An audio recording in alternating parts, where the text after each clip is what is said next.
নমস্কাৰ বন্ধু বান্ধৱীসকল, আপোনালোকক আপোনালোকৰ মৰমৰ চেনেল লিগেল কনচেপশ্যন সিৰিজলৈ স্বাগতম জনাইছোঁ। বন্ধু বান্ধৱীসকল, আজি আলোচনা কৰিবলৈ বিচাৰিছোঁ জাষ্টিচ, জাজেছ আৰু মেজিষ্ট্ৰেটৰ মাজত থকা পাৰ্থক্যৰ বিষয়ে।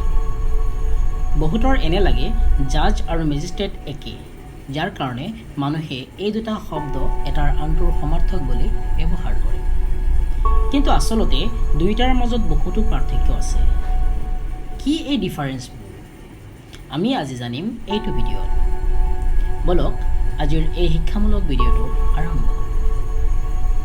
আশা কৰোঁ ভিডিঅ'টো প্ৰথমৰ পৰা শেষলৈ চাব। জাজেছ আৰু মেজিষ্ট্ৰেটৰ পাৰ্থক্য জানিবলৈ প্ৰথমে আমি ইণ্ডিয়ান কোৰ্টছৰ যি হায়াৰ ছিষ্টেম তাক আমি জানিব লাগিব। ইয়াৰ প্ৰথমত আহে আমি সকলোৱে জানো সুপ্ৰিম কোৰ্ট।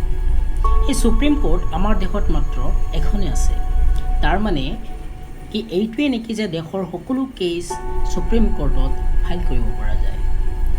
নহয়, কিয়নো এয়া হ'ব হ'লে কেছৰ পেণ্ডেঞ্চি বাঢ়ি যাব, যাৰ কাৰণে কোৰ্টৰ ডিভিজন বা বিভাজন খুবেই প্ৰয়োজন। আমি জানো যে সুপ্ৰিম কোৰ্টৰ পিছত আহে হাই কোৰ্টবোৰ, যিবোৰ নেকি প্ৰতিখন ষ্টেটত অৰ্থাৎ ৰাজ্যত স্থাপন কৰা হয় বা দুখন বা তাতোধিক ৰাজ্য মিলি এখনকৈ হাইকোৰ্ট স্থাপন কৰা হয়। আকৌ এটা ছেইম কুৱেশ্যন আমাৰ মনলৈ এৰাইজ হৈছে যে এই হাইকোৰ্টবোৰত সকলো ধৰণৰ কেছ কি ফাইল কৰিব পৰা যায় নেকি, বা এই হাইকোৰ্টবোৰে সকলো ধৰণৰ কেছ শুনানি কৰে নেকি? নহয়, কিয়নো যদি হাইকোৰ্টবোৰে সকলোবোৰ কেছ শুনানি কৰিব লগা হয়, তেতিয়াহ'লে কেছৰ পেণ্ডেঞ্চি বাঢ়ি যাব আৰু এটা সময়ত গৈ কোৰ্টটো বিকল হোৱা পৰিলক্ষিত হ'ব। আৰু যাৰ কাৰণে নেকি যি কোৰ্টৰ ব্যৱস্থা তাক ডিষ্ট্ৰিক্ট পৰ্যায়লৈ লৈ যোৱা হৈছে। আৰু প্ৰতিখন জিলাতে কিছুমান ডিষ্ট্ৰিক্ট এণ্ড ছেশ্যন কোৰ্ট ৰূপে আমি কিছুমান কোৰ্ট দেখা পাওঁ।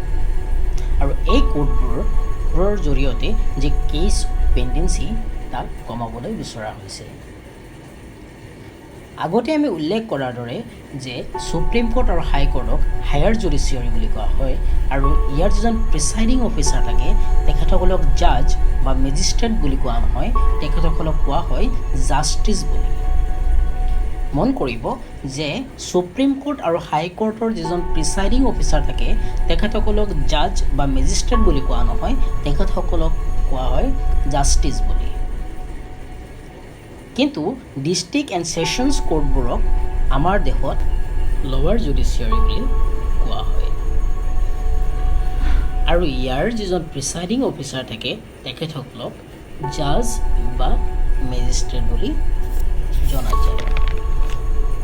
এতিয়া আহক আমি বুজিবলৈ চেষ্টা কৰোঁ যে ডিষ্ট্ৰিক্ট এণ্ড ছেশ্যনছ কোৰ্টৰ দুটা ইম্পৰ্টেণ্ট ডিভিজন কি কি। ফাৰ্ষ্টলি চিভিল কোৰ্টছ আৰু secondly criminal courts. Civil courts হ'ল য'ত চিভিল মেটাৰবোৰ এডজুডিকেট কৰা হয়, যেনে মাটি বাৰীৰ কেছবোৰ বা যদি কিবা কণ্ট্ৰেক্ট ৰিলেটেড কেছবোৰ থাকে সেইবোৰক আমি চিভিল মেটাৰ বুলি কওঁ। আৰু এতিয়া এটা কুৱেশ্যন আমাৰ মনত এৰাইজ হৈছে যে ক্ৰিমিনেল মেটাৰবোৰ কি কি? ক্ৰিমিনেল মেটাৰবোৰ হৈছে যে ধৰি লওক কোনোবা যদি কাৰোবাক মাৰ্ডাৰ কৰে, আৰু আজিকালি যিটো আমি শুনি আছোঁ যে ইয়াত ৰেপ হৈছে তাত ৰেপ হৈছে, এই ৰেপবোৰ হ'ল ক্ৰিমিনেল মেটাৰ। আৰু এই ক্ৰিমিনেল মেটাৰবোৰ যিটো কোৰ্টত শুনানি কৰা হয় বা এডজুডিকেশ্যন কৰা হয় সেই কোৰ্টবোৰক কোৱা হয় ক্ৰিমিনেল কোৰ্ট। এতিয়া জাজ আৰু মেজিষ্ট্ৰেটৰ মাজত ডিফাৰেঞ্চটো বুজিবলৈ আমি এটা এক্সাম্পল লোৱা হয়। নিশ্চয় আমি সকলোৱে জলি LLB মুভিখন চাইছোঁ, নহয় জানো? ধৰি লওক অক্ষয় কুমাৰে তেখেতৰ ওকালতি এৰি পিনে এতিয়া তেখেতে জুডিচিয়েল অফিচাৰ হ'ব বিচাৰিছে। আৰু তেখেতে জুডিচিয়েল অফিচাৰ হ'বৰ কাৰণে প্ৰথমে ষ্টেট জুডিচিয়েল ছাৰ্ভিচ এক্সামত বহিব লাগিব, আৰু সেই এক্সামটো ক্লিয়াৰ কৰি এণ্ট্ৰি লেভেল জুডিচিয়েল অফিচাৰ হৈ যাব। ধৰি লওক তেখেতে ষ্টেট জুডিচিয়েল ছাৰ্ভিচৰ এক্সাম ক্লিয়াৰ কৰি এণ্ট্ৰি লেভেল জুডিচিয়েল অফিচাৰ হৈ গ'ল। এতিয়া ইয়াত মিষ্টাৰ জলিৰ চিভিল আৰু ক্ৰিমিনেল এডজুডিকেশ্যনৰ দ্বাৰা আমি এই দুয়োটাৰ মাজত ডিফাৰেঞ্চ কি তাক বুজিবলৈ চেষ্টা কৰিম। প্ৰথমে আমি চিভিল কোৰ্টৰ ডিভিজনত হায়াৰাৰক বুজিব লাগিব। প্ৰথমে মিষ্টাৰ জলি চিভিল জাজ ছেকেণ্ড ক্লাছ বনিব। ইয়াৰ পিছত তেখেতৰ যদি প্ৰমোশ্যন হয় তেতিয়াহ'লে তেখেতে চিভিল জাজ ক্লাছ 1 হ'ব। পিছত যদি আকৌ প্ৰমোশ্যন হয় তেতিয়াহ'লে এছিষ্টেণ্ট ডিষ্ট্ৰিক্ট জাজ হ'ব। নেক্সট তেখেতে হ'ব এডিশ্যনেল ডিষ্ট্ৰিক্ট জাজ আৰু লাষ্টলি তেখেত হ'ব ডিষ্ট্ৰিক্ট জাজ। ইয়াৰ পিছত ক্ৰিমিনেল ডিভিজনত মিষ্টাৰ জলিৰ প্ৰথম পোষ্টটো হ'ব জুডিচিয়েল মেজিষ্ট্ৰেট ক্লাছ 2। যদি তেখেতে প্ৰমোশ্যন হয় তেতিয়াহ'লে প্ৰমোট হৈ তেখেত হ'ব জুডিচিয়েল মেজিষ্ট্ৰেট ক্লাছ 1। নেক্সট হ'ব চিফ জুডিচিয়েল মেজিষ্ট্ৰেট, নেক্সট হ'ব এছিষ্টেণ্ট ছেশ্যন জাজ, নেক্সট এডিশ্যনেল ছেশ্যন জাজ আৰু লাষ্টলি তেখেত হ'ব ছেশ্যন জাজ। আৰু এটা কথা জনাটো খুবেই প্ৰয়োজন যে চিভিল কেছত এডজুডিকেশ্যন আৰু ক্ৰিমিনেল কোৰ্টৰ এডজুডিকেশ্যনৰ কাৰণে বেলেগ বেলেগ কোনো ধৰণৰ ছেপাৰেট জাজেছ নাথাকে। ইয়াত এজনেই প্ৰিচাইডিং অফিচাৰে থাকে আৰু তেখেতে দুই ধৰণৰ কেছকে ডিল কৰে।